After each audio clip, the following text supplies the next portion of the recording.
Welcome to Breezeline, where you'll say, ta-ta, T-Mobile, because we have 99.9% network reliability, and they don't. That's right. Time, weather, or even streaming in a basement won't affect our superior service. That's because we have real internet, backed by our fiber-powered network. And T-Mobile, well, they just have a 5G cellular network. So for a limited time, find your perfect speed with prices starting at $19.99 a month for 24 months. Terms and conditions apply. Go to breezeline.com to learn more.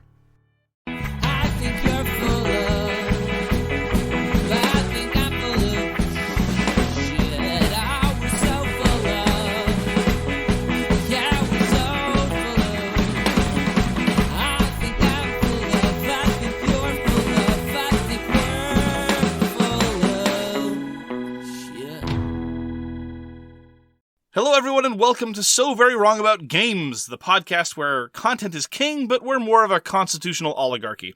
With me is my dear friend, the Hype Machine, Michael Walker. How are you doing, Walker? Fantastic, Mark. How are you this week? I'm very well, thank you. I am the Prophet of Rage, your co-host, Mark Bigney, also known as Bigney Smalls, and we are going to talk about board games this week. We're going to talk about the games we played last week. We're going to talk about the news and why it doesn't matter.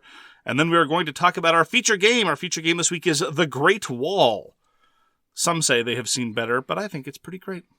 Walker, what did you play last week? Mark, we got to play a game called Dark Ages Heritage of Charlemagne. Charlie Mags? Charlie Mags. Karuli Maguni? The big chuckaroo. Carlos Grande? One and the same. This is designed by Adam Kwapiński and Andrei Novac, put out by Board&Dice. So this is sort of a Civ-like game. You are sort of advancing your city along. You're building farms and production facilities, and you're trying to spread out and block off parts of the map and make sure you have good production, bringing religion to the land, building churches, all sorts of fun stuff. Very beautiful game. What'd you think? It was pretty thoroughly mediocre. I do appreciate the framing. I just want to start right off the bat. We have this idea about the Dark Ages. Certainly, people in the West have a certain association of what those periods were like in Europe. And it's largely a fictitious one. You know, it wasn't the case. Now, there was lots of regression taking place. I'm a philosopher, and someone who cares about the history of philosophy. Yeah, a lot of knowledge was lost and indeed preserved by the Arab world. But that was happening during that period anyway. So, I mean, granted, largely it was in currency in the Arab world, and then there were some monasteries in Scotland and Ireland that kept them and then didn't disseminate any of this information. So it wasn't like it's totally lost to Europe, which is mostly lost to Europeans. But during that period, there were lots of interesting stuff happening. There was technological progress. There was lots of cultural intermingling with people from the Arab world and people from the Far East, and et cetera, et cetera. So I do appreciate the fact that they tried to make a semi-cosmopolitan looking look of Europe during the so-called Dark Ages, which in practice were, although not necessarily as shining as other ages, not necessarily as dark as the title would lead you to believe. So I appreciate that. The gameplay has some potentially clever bits. In practice, it kind of shakes out the way you've played a bunch of different games before. There's a somewhat complicated economic system married on to a military system, married on to a system of buying toys. And that's typically what you see in Civ-like games, not necessarily in the same tradition of Francis Tresham Civ, but in the tradition of Sid Meier Civ. And it was all right. I mean, the toys you buy aren't that much fun. The military system, although clean and decent, you're mostly fighting NPCs. The game seems to end just at the time when you might start mixing it up with everyone else, which is fine, because generally speaking, in games where you have a somewhat elaborated economic system and a system whereby you can punch someone and steal all their toys, the person who can punch you and steal your toys tends to predominate anyway. But at the end of the day, I felt it was a little more plotting than it needed to be, and I wasn't really getting anywhere. I'd rather play a game like Mosaic. I'd rather play a game like Antica. I'd rather play a game like Eclipse, frankly. There were some feel-bad moments akin to those moments in Eclipse, because you're fighting a lot of NPCs, and early on in the game, you're forced to pick fights that are kind of on a knife edge in terms of probability. That seems to be what Dark Ages kind of pushes you towards doing. And in particular, of the three people at the table, two had much better luck in the early game against barbarians, and one had very, very poor luck, even though we were picking the same fights. And so that wasn't terribly satisfying. What did you think of Dark Ages? I was going to just add on to what you said, because it plods along like that. So when you do, which we didn't have very many, but if we did start fighting each other, then that wasted whole turn would would, put that person up by 2, that one person goes Absolutely. down 1, that other person goes up by 1, difference of 2, and that would be just a huge swing that would only start snowballing because now that person, it would just keep Later going. on in the game, I really like the military system. There's this notion of different troops firing at different times, troops having different technology levels, and all that's really neat, and the battle resolution is very clean, and I think reasonably compelling. But at the very early part of the game, where hits are rare and actions few, a side that gets a couple of fluky hits can really set the opponent back several turns. I really loved how the buildings sort of added on to your combat ability. They get you rerolls, and I like how it helped out how you fought. Oh, the forts, yes. Yeah, a lot of the things that you build are nice. A lot of the toys that you get are nice. A lot of it seems artificially slow, though. I mean, there's a potentially okay action selection mechanism that didn't really shake out to be of much interest. There's this idea, not entirely unlike Kalamala, in Dark Ages, where if you're at the bottom of the stack after an action's been taken enough times, you get to do a reaction. In practice, though, the tempo just shook out that only one player really did a lot of that, which was fine, whatever. But an individual action lets you do hardly anything at all. And that made Dark Ages feel slower than it actually was.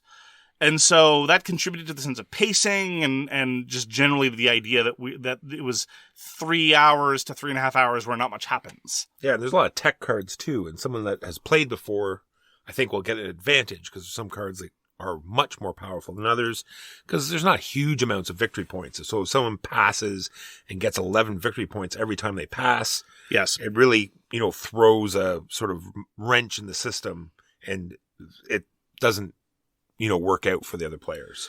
Absolutely.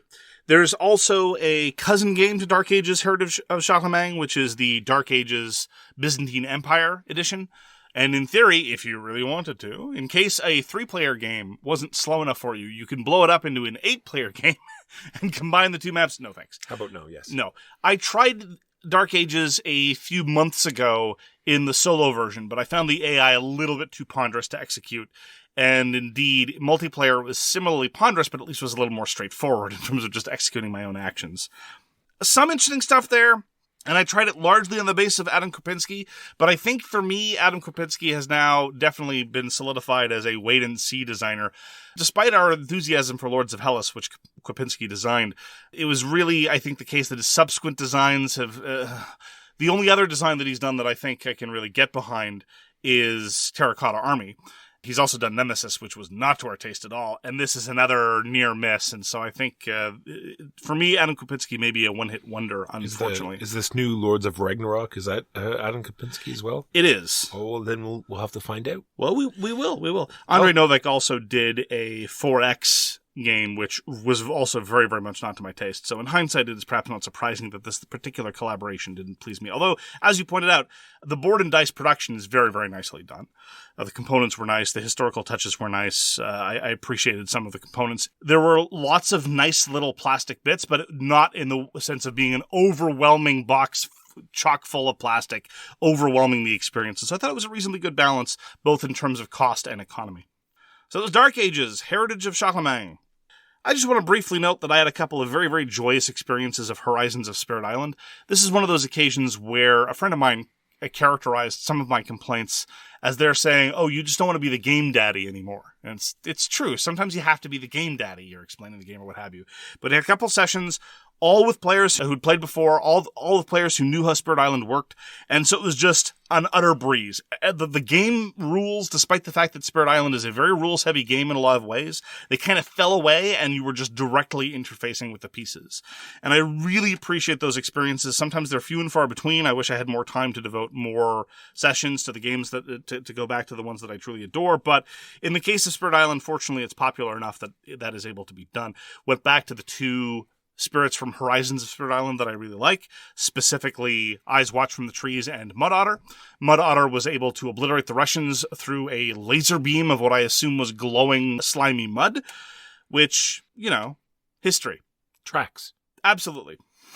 That was Horizons of Spirit Island. Speaking of games that felt like a breeze, we got to get Keyflower back to the table. And even though we had to teach one player, it still flowed perfectly well. It was yet another fantastic game, just the core game, which I think is one of these things you always fall back to anyway. which I'm sure we're going to talk about one day soon, is why some expansions are awful.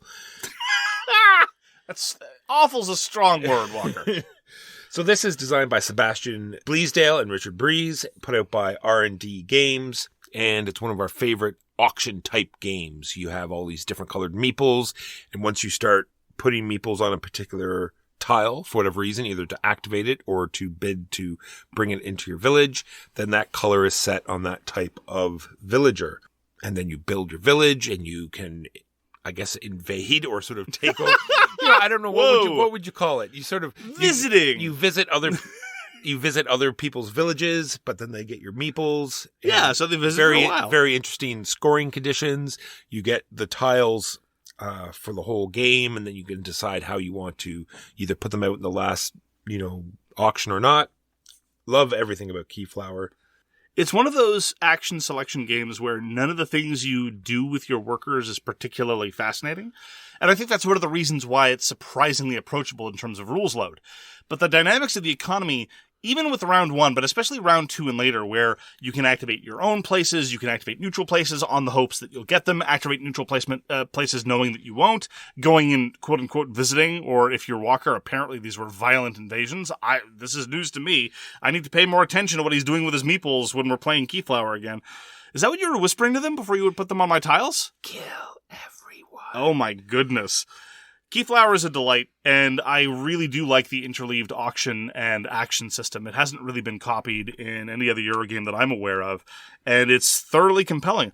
In my head, Keyflower is one of those paradigmatic games that is simultaneously too short and too long. Walker, you agree with half of that. Why don't you explain why? Well, what I was thinking is last game, because it's always the same feeling when you get into that first round. You're auctioning for the tiles, and then your brain sort of just switches into that, like every other game where there's going to be this activate your village type, phase.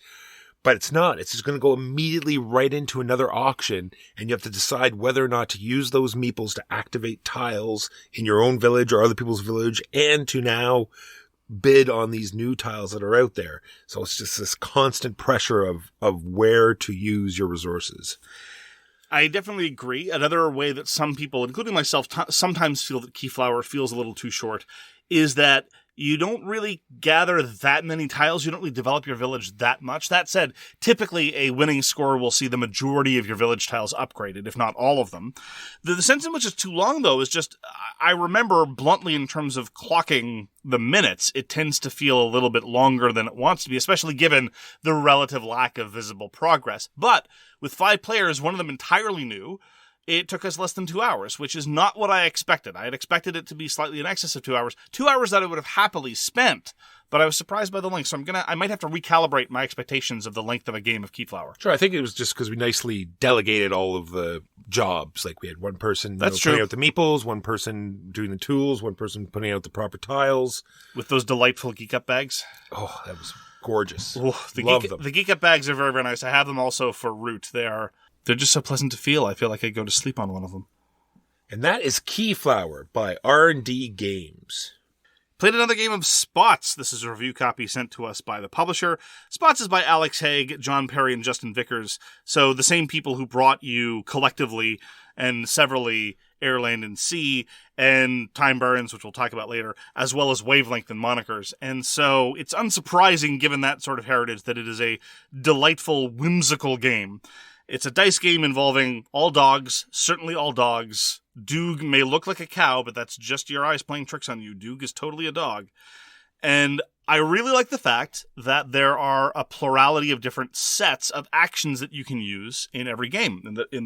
There's a whole bunch of different tiles that determine how many dice you roll, where the dice come from, whether you get rerolls, etc., etc. And I've really enjoyed going through the different dice sets. They feel very different in terms of which ones are available. We had one that was very long on risk in surprising ways. And since it is a push your luck game, navigating those fields of risk is indeed one of the interesting parts of navigating the different action sets and spots. And I've been having a joy with it. We got to get Gatefall back to the table. This is designed by Jack Dyer and put out by Jack Dyer Studios. Nepotism again. It's a shame. I know, right? Yeah. This is another fantastic skirmish game that really gives me the sort of undaunted feel where it's like just so smooth, so much game, so easily sort of like a card driven system where you get to upgrade your units. You get to sort of force people in and out of, territories, threaten areas, like everything about Gatefall. And I think it's sort of in a position left by the table that I think we might get back to it more often in the near future. I like Gatefall. I wouldn't give it that high praise. When I'm playing a game like Undaunted, I really feel like I'm seeing a whole bunch of clever innovation and a whole bunch of subtle trade-offs in terms of card manipulation. Gatefall, to me, exists in a much more simpler plane of, I move my plastic next to your plastic, now I smash, which is fine. No, but it's the sort of the upgrade part where you have many choices. Either you're going to thin your deck, you're going to upgrade your people, or you're going to, And those are the three choices, yeah. As opposed to, well, let's just take that on its terms. As compared to Undaunted. I'm not saying it's exactly like Undaunted. It gives me the vibes. I respect that. But in Undaunted, the way you might modify your deck is you play a card. First of all, you didn't play that card for initiative. And secondly, you then play that card and you decide instead of using the other effects on that card, you instead use it to get more cards into your deck. And then you have to decide which cards you want based on the map situation. As opposed to Gatefall, which is kind of a card-driven deck builder skirmish game, where when you buy a new card, you pay your 4 coins, you take the top card off the deck, it's either a 1, a 2, or heal, and there you go. Much, much simpler, and I find the quality of decision-making to be comparatively simple as well. That's fine. One of the reasons why it's fine is I do like the spectacle. And it's got a very, very long board, but the miniatures are so huge, referred to as the Handwerkers bigatures, that you can still see detail, minute detail of the figure when it's way across the table, which is not something I think I've ever experienced in another comparable skirmish game before. And despite the level of miniatures there, we're not talking about a $100 box for the base game. It was recently up on Kickstarter for a reprint. The base game is well south of $70, and you can even get a standee version, which I couldn't help but notice only a small number of people pledged for. But if you want a smaller version, you can have a smaller version. It is considerably cheaper. We played with the Lost in the North Woods expansion, which was the product of the Kickstarter before that. So then there are now 3 factions. Many, many more factions are planned. You don't really engage in army building much. You have 4 units and you pick 3 of them. But at the end of the day, I'm still in favor of a system whereby, you've got a bunch of action points, you decide where to spend them, I roll my 5 dice against your 4 dice, and miraculously you came out unscathed, but that's okay, and we keep moving. It's all right, but I'm happy to play Gatefall and Lost in the North Woods. I applaud the fact that it is simultaneously an act of grotesque excess in the sense that the miniatures are huge. Seriously, you have to see them in real life to believe them.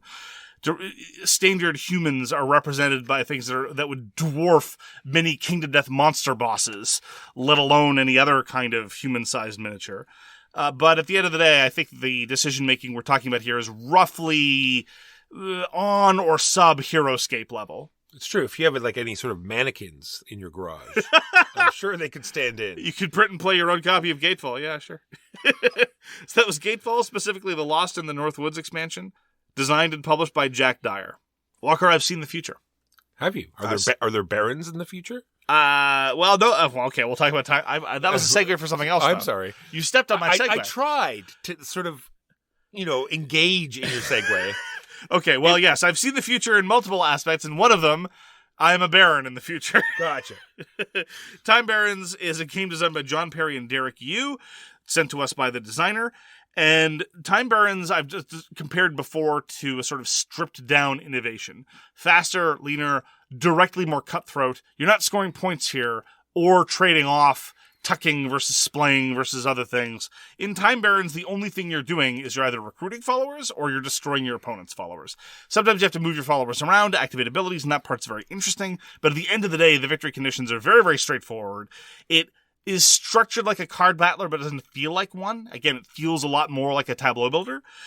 And nonetheless, it is very, very redolent in some of those simple, straightforward decisions that I associate with a lot of other John Perry games. They're simple and straightforward, but they're full of lots of trade-offs, and there's a lot of tension baked in. And Time Barons, although not as refined or minimalistic as some of his other work, like Spots even, but certainly like Air, Land, and Sea, or like Scapegoat, it nonetheless makes up for that in terms of sheer pugilistic abandon. Yeah, we played with the alternate deck this time, which is even more punch your opponent in the face. Oh, yes. Like silliness. Like you said, The cards are nice and easy to grok at a distance. They put it out. You know what the cards do. You know which ones you need to target. You understand what you need to do, even if it's your first game. I love everything about Time Barons. Glad you introduced me to it. Yeah, Time Barons is really shockingly fun. It is. Mark, what's the alternate timeline that you were talking about? No, it wasn't an alternate timeline. But it is now. This was one future, and now you're going to talk about another future. Oh, okay. All right, Lightspeed. Lightspeed, the game designed by James Ernest and Tom Jolly, initially published by Cheapass Games in 2003, is a two-player real-time game where you're putting out the spaceships, and it is literally a game of geography whereby the picture of the laser beam extends off into infinity, and if it hits another card that just gets slapped out on the table, it gets hit. There's an initiative system, and you just play the cards in real time, and then after all the cards have been played, or after a certain time limit has expired, you figure out which lasers hit and when. And so if my Initiative 1 ship blasts your Initiative 3 ship out of the sky before it gets a fire, it's dead, and so the timing really matters. Now, Lightspeed is a game I very much enjoy. I prefer the version called Stellar Conflict, which is the republished 4-player version by Artipia Games with special powers. But Lightspeed is nonetheless a thoroughly delightful game. It suffers from a certain problem that a number of other excellent games do, and that is that the scoring takes longer than the actual playing of the game. Like Fantasy Realm. Like Fantasy Realm, like Space Alert as well. But here comes Tablescope Games. Tablescope Games is an Austrian company currently occupied by a bunch of Italian designers, and they have introduced a way to automate the scoring of Lightspeed, complete with graphic effects, turn by turn, and with a summary of what happens where, so you get to see a little picture of your ship blasting the other ship out of the sky, and then you see exactly what happens. This also allows them to introduce effects that you could not do in a non-app assisted game. There's an asteroid that you can play with, and if that asteroid is in play, shields no longer absorb laser beams, but reflect them at the exact angle of incidence. This would not be executable with just using your little rubber bands for line of sight, but the app can handle it well. Currently, it is a beta. It is a bot within the Telegraph messaging app. I found it very, very simple to install and get running. And I played a few games of Lightspeed, and I thoroughly enjoyed it. And it is very easy to see what happened and when, and it resolves the entire battle over the course of 5 to 10 seconds. You just scroll through the pictures and you see exactly what happened. It is reminiscent of the scoring app that I've talked about a number of times with respect to Imperium. Imperium, the Civ deck building game, where scoring can be not as long as the game itself, but sometimes rather tedious and very calculational. That just takes a picture of all your cards in your tableau, a picture of all the cards in your history, etc., and then automatically scores them by parsing the cards, very much like how the Lightspeed version being put up by Tablescope parses the special cards they've designed. And I see the future. This is the way in which I want games to be app-assisted, right? I don't really care all that much for cumbersome score-keeping apps when the scoring is just as simple as adding up 42, 36, and 17. Like that, yeah, it can be tedious, but it's not 10 minutes tedious, and I don't want to have to pull out the app and do the whole thing. Anyway, I would love to see a future. I don't think we'll ever see it because Space Alert, as an example, is already a reasonably elder game. But a version of Space Alert where you play the game, and then an app takes a picture of all the played cards and then animates what happens. And you see the various threats advancing in your spaceship, and you see someone hitting the button. You see the ship go dark because nobody wiggled the mouse. You see someone having to go take the ladder or tumbling down the access chute because it's been made out of order. That is something I would love to see. But I'm very, very happy to see already it as a proof of concept in a comparatively simpler game like Lightspeed. So hats off to Tablescope. You can go to tablescopegames.com and find their print and play versions of Lightspeed to be used with their Telegraph bot. I highly recommend giving it a shot, and I, for one, am very pleased with the progress so far. That's Lightspeed. Lastly, for me, is the game that we streamed on Saturday, Tiletum. This is designed by Simone Luciani and Daniele Tascini and put out by Board&Dice. And it is a very interesting sort of maneuver your pieces around, see what the upcoming scoring objectives are, get your pieces in place, and get built up for even like abandon. I'm not going to score in phases 2 and 3, but I'm going to make sure I got big scores in 1 and 4. There was someone that even did like Dr. Handsome strategy where they did nothing for the whole beginning of the game and just amassed a ton of resources. So in the last 2 rounds, they could just do whatever they wanted. It's kind of an interesting parallel. It's kind of like going to med school and just having a lot of education, then just bursting out and doing something very consequential. Let us call it the Dr. Handsome strategy. Just so. And I'm enjoying it more I play it. I played it about 3 or 4 times now, and I enjoy it more and more every time. Looking forward to more plays of Tiletum. I'm glad it's getting its hooks in you. I might try it again. It seemed a little bland. It's very minimalistic. When I went back to the rules, I saw how I thought it was just I thought it was either having an on day or whatever. It's like this is just what it does. You pick a die, you get the resources, and you get the action points, and you do the thing. And I think with a group of people that have played it before, it could be a very fast game. There's only 4 turns. I think you'd be able to get through it in less than an hour. I really it's do. true. It's comparatively straightforward when compared to a lot of the other output of Luciani and Tascini. The only bit that I remember being a little bit thorny was the whole issue of recruiting and where people go and how and which bonuses trigger when. But other than that, you're right. It's a very, very straightforward iteration of the concepts. Finally, for me, tried Summoner Wars 2nd Edition. I've been very curious about Summoner Wars 2nd Edition. I played the 1st edition a fair number of times with a lot of different factions. Summoner Wars is designed by Colby Dauch at Plaid Hat Games. It is indeed the reason why Plaid Hat Games exists. Colby Dauch was involved in the development of some of the later Heroescape sets, and it was one of his first projects after becoming independent, designing this sort of card battler, kind of sort of Magic the Gathering meets maybe a skirmish type thing, but using only cards. And so you put out units, which are cards, on this relatively parsimonious grid and move them around and fight things. There were a number of odd little bits about 1st edition that kept me from really diving into the system. Summoner Wars is a bit of a lifestyle game for a lot of gamers, and I can kind of see why, but the 2nd edition really has improved on the idea in a host of different ways. Number 1, some of the problematic events have been removed. Number 2, the economy is much simpler. Number 3, it's removed perverse incentives. And number 4, it has helped to grapple with one of the fundamental problems with skirmish games since time immemorial, ranged units being better than they should be. They've managed to solve that in particular by using custom dice where ranged units hit less often than melee units, which is a great way, because before the only way you could do it is just the number of combat dice. And that was a very, very blunt way to differentiate the lethality of units. And I was very, very impressed. So Summoner Wars is distributed in a number of ways. You can get a master set with 6 different factions, or you can get the starter set, which has 2 different factions that are not in the master set. It's a very, very cheap product. We're talking about like $20 Canadian after discount if you want the starter set for 2 players. And then there are separate decks that are sold separately. And you can also engage in deck building if you're so inclined, deck construction that is, but you don't have to. I'm really impressed. I think that Summoner Wars 2nd Edition has done a great job of improving upon a solid foundation. They've been going like gangbusters, reprinting as many of the factions as they could. They're already at a state where Summoner Wars 2nd Edition is arguably more robust than the 1st edition was in terms of sheer variety of units. And in a universe where the distribution models of a lot of skirmish-type games are relying on a lot of the degenerate, old-style, decrepit, I would say borderline exploitive models of miniatures games, tabletop miniatures game systems, I really appreciate the more minimalistic, affordable model that Summoner Wars has. I'll be talking a lot more about that in the future, but more on that later in the news. And so I'm very pleased that Summoner Wars has managed to keep all the good stuff and excise a lot of the chaff, and I want to see how more of the factions work and see more different kinds of fights. That's Summoner Wars 2nd Edition. Those are the games we played this week. Now on to the news and why it doesn't matter. I only have 2 pieces of news, Mark, but a few observations. All right. I.e., first observation, embargos are dumb. You really don't like embargos. I read the news. Yeah. And then I see that I can't say anything about it. Yep. And then I close it and I forget about it. And then it never gets said. So no news for them. Sure.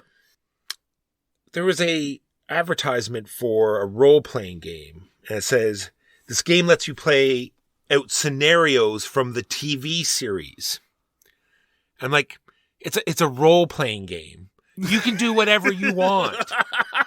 Featuring recognizable characters and locations. I'm just like, it's just like, what are they? Anyway, moving on. Well, it's weird. Some people want, okay, are you talking about an embargo thing? No. Good. This is on to the next. Okay, what was the property question? Okay, it was an ad for the Walking Dead role-playing game. It says, lets you play out scenarios from the TV series. I'm just like, you can play out scenarios from whatever you want. It's a freaking role-playing game. Yeah, it's weird. I mean, I guess it seemed odd. These when I read things and they seem odd. It's certainly not the way that I would approach role-playing games.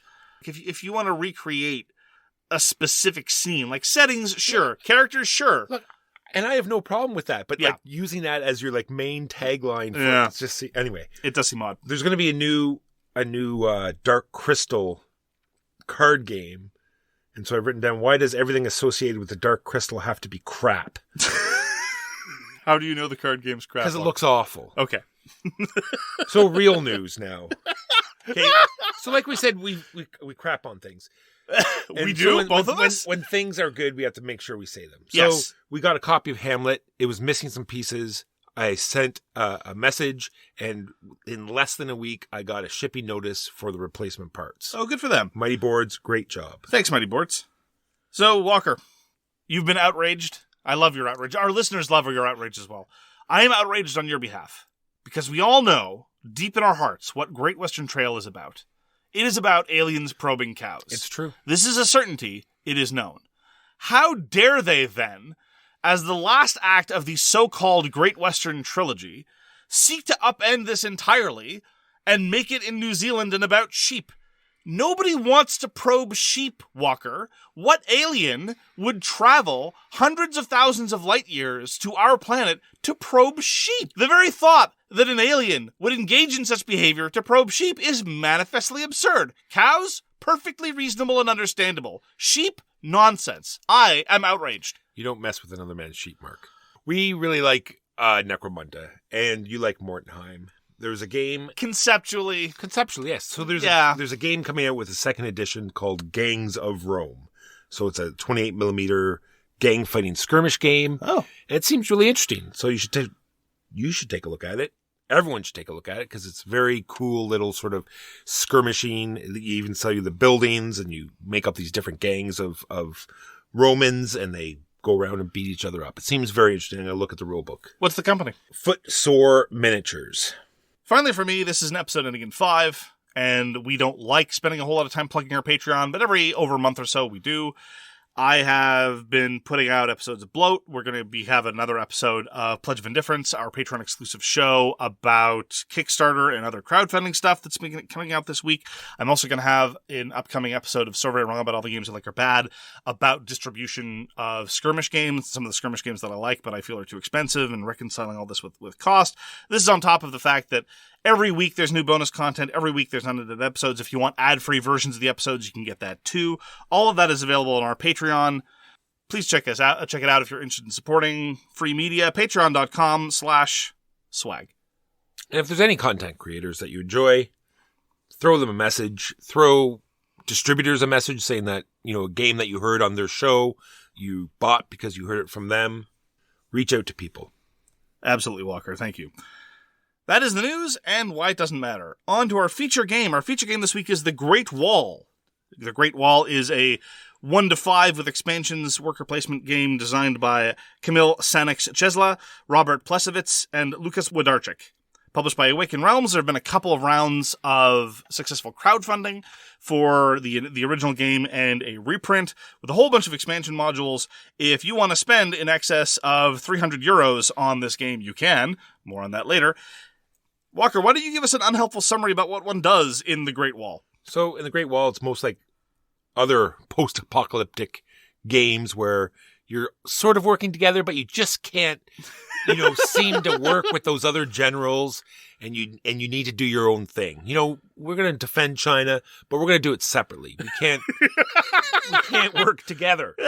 Unified chain of command? Who ever heard of that? And it has this.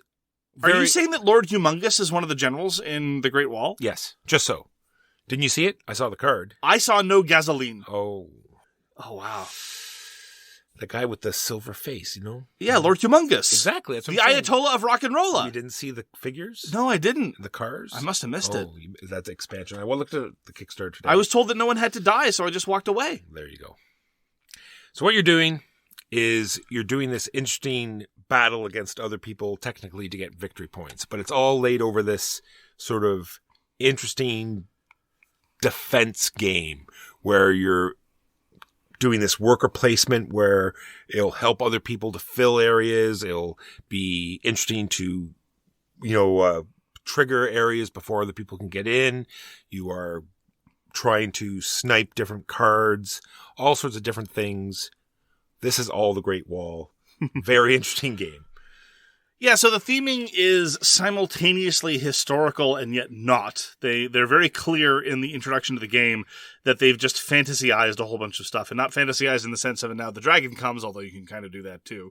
But more in the sense that, well, we're going to abstract away and say that this is kind of just a generalized representation of using the Great Wall to defend against other people.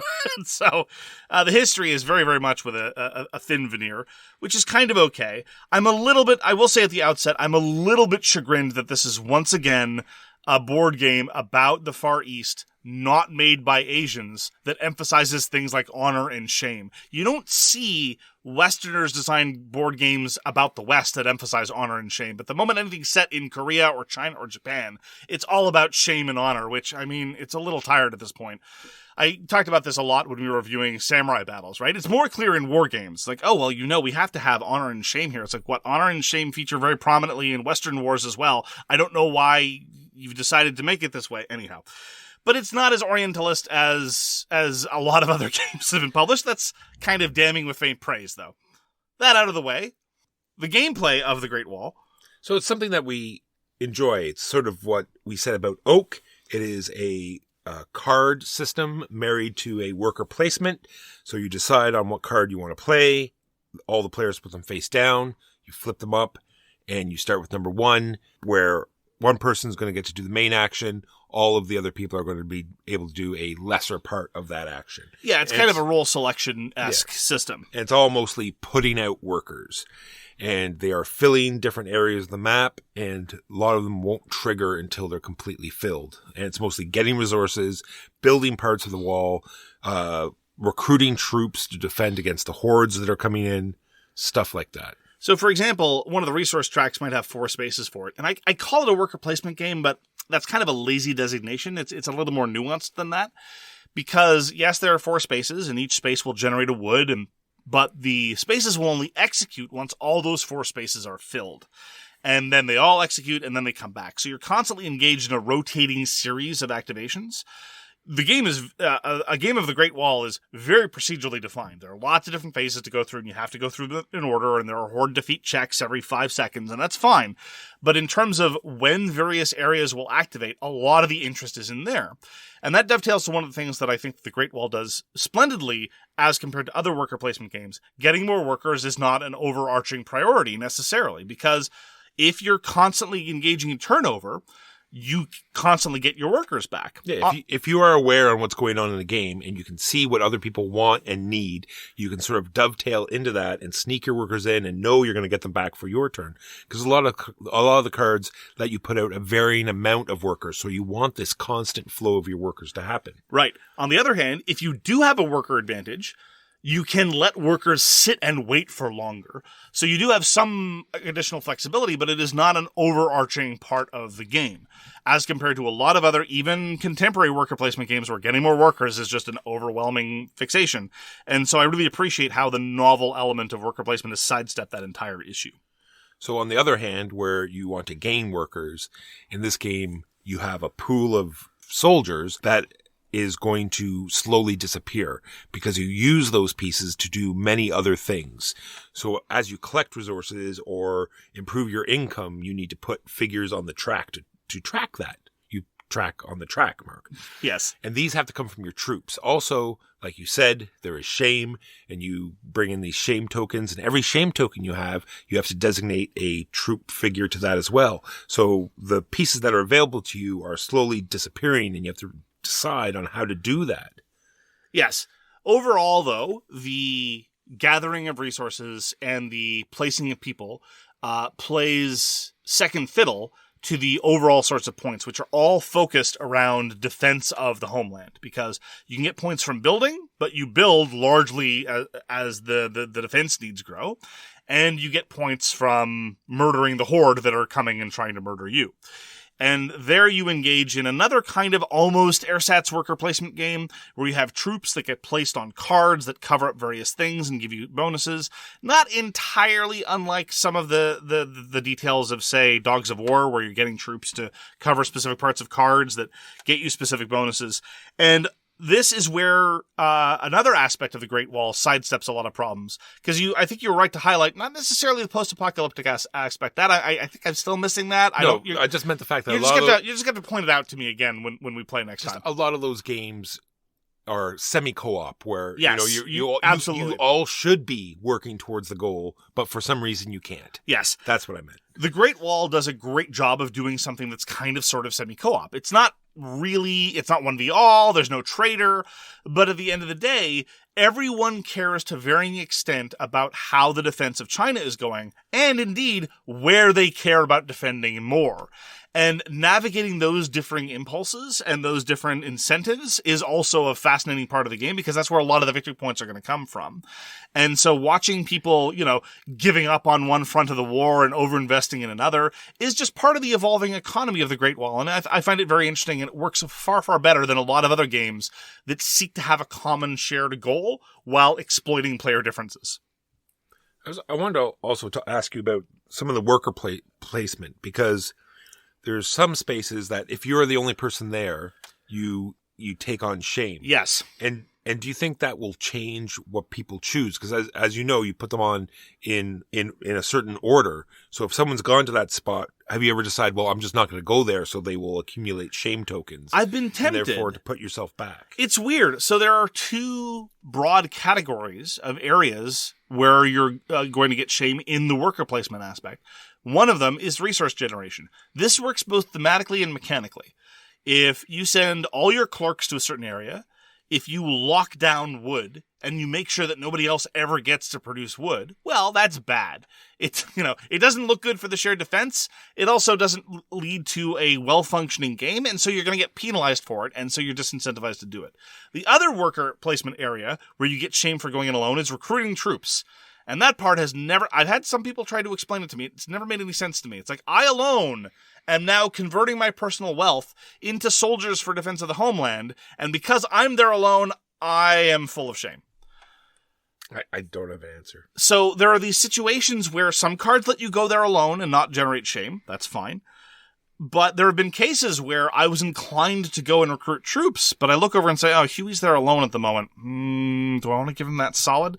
Now, sometimes that just factors into the layers of collusion and the occasional bouts of cooperation that you have in the Great Wall, which is fine. Because it ties into the defense, like you're talking about, right. Especially that space. It's like, that if you're there and you help him, he's going to defend a certain part of the wall or help you back and help. Ideally, yes. So it's this sort of give and take, which is what I was trying to get to. Yeah, it works mechanically. Yes. But thematically, it strikes me as incredibly odd.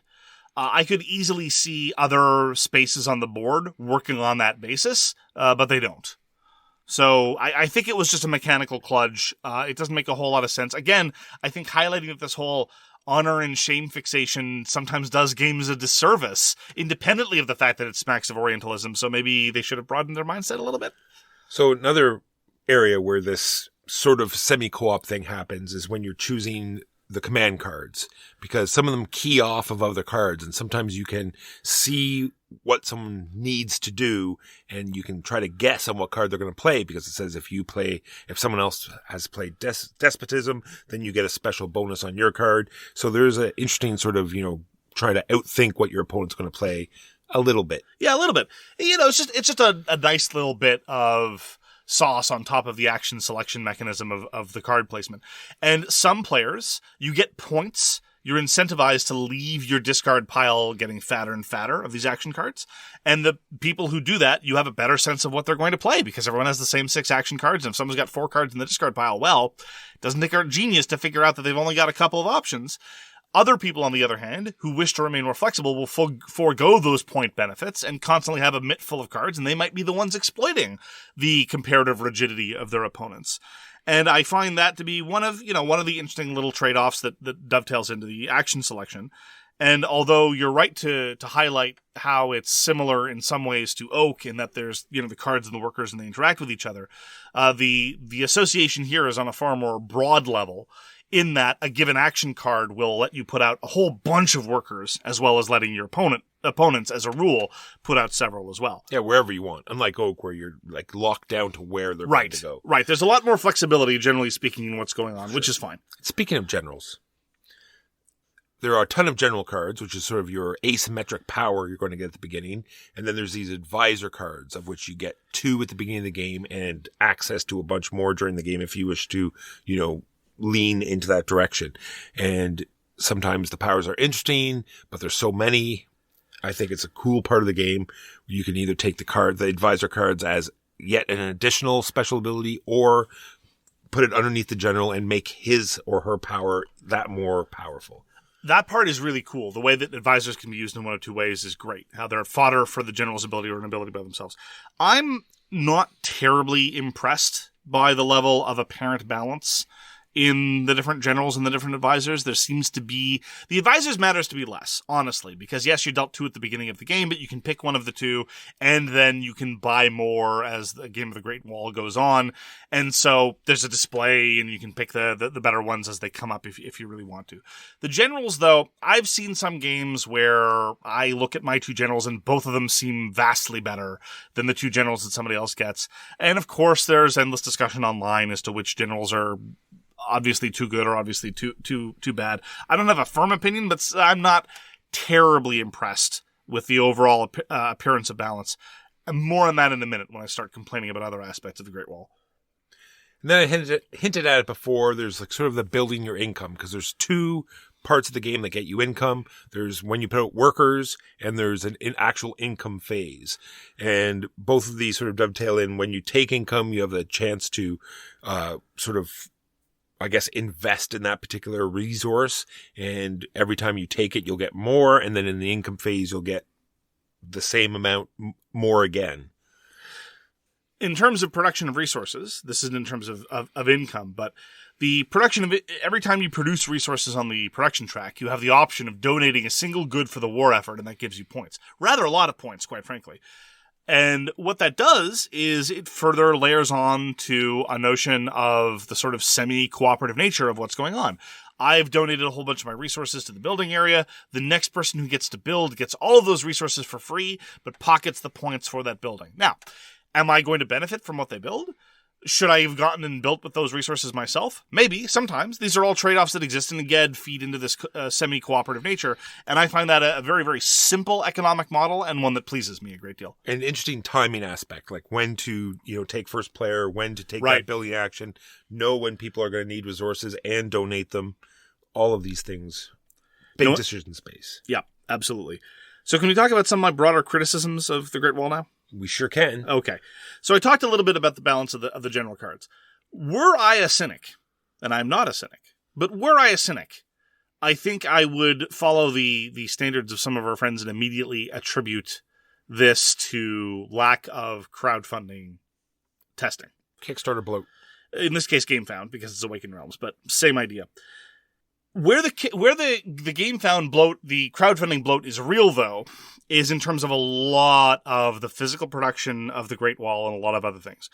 I could not help but in my head, and this is an unfair comparison in a number of ways, but the comparison exists as follows. They're both Euro games designed by Eastern Europeans about Imperial China. I couldn't help but compare the Great Wall in my head to Terracotta Army. Terracotta Army published by Board&Dice, a retail game, as opposed to this published by Awakened Realms through GameFound. You can get Terracotta Army, which has a large number of very nice plastic minis and very clever ways to store them and deploy them over the course of the game. Retail, no problem, somewhere around, 50 American to 60 Canadian bucks if you're getting discounts from online. The only way you get the Great Wall is through GameFound, and you're going to pay about €100. And that's if you want no upgraded resources, no sun drop, no art book, no 53 expansion modules. The all-in version, you're right to shake your head, Walker. Oh, I looked at it before we started this. It is quite ridiculous. Yeah, the all-in version is €340. That was with the last round of crowdfunding. And let me tell you, the base game has already a whole bunch of different modules, none of which we've really liked. I've experimented with some of them. We tried the co-op version, which was not pleasant at all. Yeah, take all that interesting stuff we just said right. and throw it right Just chuck it right out the window with you're taking a semi-co-op game of interesting shared incentives and weird opportunities for either collusion or competition, And we tried the co-op version for two reasons. Number one, I was curious about, again, to see a couple of the modules that were included just in the base game. And number two, because we really like co-op games, and a lot of people do. It was very, very dull and procedural. You just have these objectives to accomplish, and the experience of playing to the objectives is basically like, okay, well, you're only going to be playing with a third of the game this round. It's like, all right, but a third of the game isn't much of a game, and it's not what it's like. No, it's what you're supposed to do. Okay. Yeah, you'll be collecting resources this round, and then you're going to lose them all. Yeah, more or less. And there's this, that, the other. A big plastic dragon, and you can take the very, very nice meeples that represent your soldiers that are very effective and very evocative and look very nice on the table, and upgrade to the mini version, which is now the default version in crowdfunding. You can't even get the meeple version anymore. Oh, I like the meeple version better. I like the meeple version too. I've never played with the miniature version. You have. The miniatures look very overwrought. 5 different factions, so 5 different sculpts for everything. But so long story short, you cannot get the sub $120 euro version of the game because they've decided that the minis is the only way to go. Again, contrast that to a lot of other games. I don't know what the costs are of Awakened Realms versus Board&Dice. I really don't, and it is often unfair to compare radically different games. But Board&Dice was able to make a retail version with lots of pretty miniatures, with lots of elaborate sculpting, and make it sub $60, right? Whereas here, so this, on top of this, in terms of physical design, not necessarily in terms of mechanical design. Mechanical design, there's some glimmers of innovation here and there. A game like this, like The Great Wall, would never have been published 20 years ago. They weren't doing stuff like that with worker placement then. That's okay. But this could have been published in terms of physical design 20 years ago for $30, right? Yes. Tokens for everything. You would have had a punch-out board, but you still get the cardboard assembled Great Wall towers. I'm just thankful they don't have plastic Great Wall pieces. Yeah, that would be. And surprising that they don't. I'm kind of surprised they don't. So you have all these plastic miniatures everywhere for the mini version, but at the end of the day, the Great Wall is still made out of cardboard, which demonstrates to me the effectiveness of the cardboard. It looks great. This game looks fantastic on the table. You're actually building these 3 different Great Wall sections, and you're putting archers on them. A couple of punch boards and wooden meeples get you a very nice table experience. And it kind of frustrates me that the Great Wall is only available this way. There's lots of competition for medium-heavy worker placement games. And the fact that the Great Wall has decided to exist exclusively in this area of shenanigans is unfortunate. I really enjoy the Great Wall. I'm looking forward to our next plays. Not with any expansion modules. I cannot recommend that people buy it. I really can't. I got it in trade, and that's the only way I could really recommend getting it. I agree. 100%. I cannot tell anyone to buy this, but if you know anyone that has one, absolutely, then 100%, try to play it because it is a fun experience. And look, I get it. Some games have to be, or at least really need to be, a slightly more elaborated experience. Again, say whatever you want about games like Gatefall, even like relatively cheaper ones, or games like Massive Darkness, right? Those need to have the figures to have the same kind of impact and presence. I understand deep in my heart why people didn't want the standee version of Gatefall to the same extent. Even part of it is because the base Gatefall game is reasonably priced, but on top of the fact, part of it is the spectacle. But the Great Wall doesn't need spectacle, and it looks great even without the spectacle, so why do we live in this world in which the only way to do it is this way? I find it a shame. I agree. It's funny when you were talking about every one of these games has honor or shame, and you didn't also say that, and they also almost always have some sort of chi. Oh, yeah. Energy. Yeah, you're right. So this one, also has that. Yeah. Just in case, you thought that it didn't. Don't worry. It's there.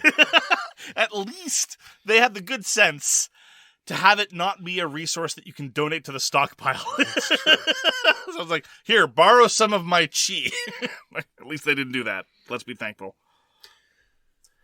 Yeah, it's a shame. I'm very glad I have it. I can't remember what I did to what I gave up to trade for it, but it was on a lark, and I was very, very pleased with the result because, again, Awakened Realms is not the kind of company you associate with quality Euro-style worker placement games.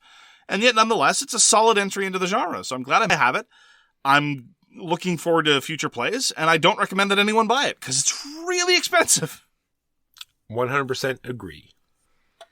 Well, that is going to do it for this week. Thank you very, very much for joining us for So Very Wrong About Games. If you would like to get in touch with us, you can find all our information at sowronggames.com/contact. There you can find a whole bunch of information about the Dramatis Personae, about our various policies, the swag canon, you name it. Search episodes for content for mentions of specific games.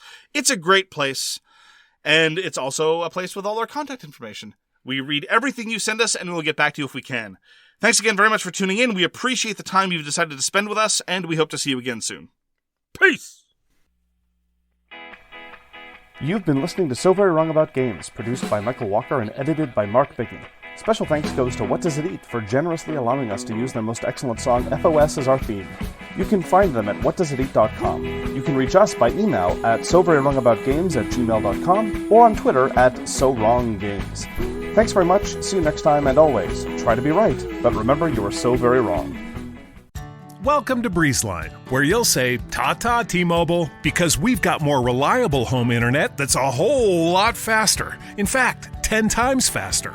No, seriously, because we have real internet backed by our fiber-powered network. And T-Mobile, well, they just have a 5G cellular network. So act now to get superior home internet. Find your perfect speed with prices starting at just $19.99 a month for 24 months. Terms and conditions apply. Go to breezeline.com to learn more.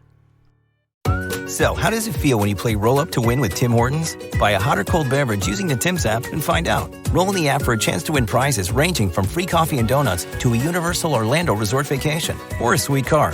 Oh, don't forget the TV. And this year, every roll is a shot at a $1,000 daily giveaway drawing for 2 $500 prizes. Roll up to win and get treated by Tim's.